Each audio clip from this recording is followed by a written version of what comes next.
En Espagne, c'est ce vendredi qu'entre en vigueur le revenu minimum vital, une prestation sociale destinée à aider les familles les plus précaires.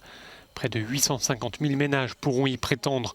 Parmi eux, il y a Monica, maman d'une petite fille qui souffre d'un handicap. Cette situation oblige Monica à rester avec son enfant sans pouvoir travailler. Jusque-là, elle percevait un peu moins de 100 € par mois d'allocation familiale. Désormais, avec le revenu minimum de base, elle touchera environ 700 € par mois. Cela permet de mieux faire face aux dépenses entre le loyer, l'alimentation et les frais médicaux. Je dois aller très souvent chez le médecin, explique Monica. Il y a toujours quelque chose à acheter. Et ce revenu minimum va vraiment m'aider, sans quoi je n'y arriverai pas.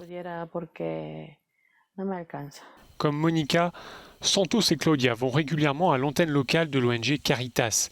Ici, il y a des distributions de produits alimentaires, mais c'est aussi là que sont traités les dossiers d'attribution du revenu minimum vital. Certaines des personnes qui viennent le demander n'ont plus travaillé depuis des années. Ils ne sont pas inscrits au chômage, ils n'ont pas d'adresse mail, pas d'ordinateur. Ici, on les accompagne pour remplir leur dossier.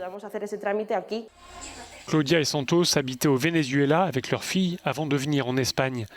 Les quelques économies qu'ils avaient, ils les ont toutes dépensées en arrivant à Madrid. Retrouver un emploi n'est pas chose facile compte tenu de leur âge. À cela s'ajoute l'impact économique de la crise du coronavirus. Autant dire que le revenu minimum vital est le bienvenu. On devrait toucher environ 700 €, explique Claudia. Cela nous permettra d'acheter à manger, mais aussi des vêtements. Avec ça, on pourra aussi acheter des fournitures pour la prochaine rentrée scolaire de notre fille.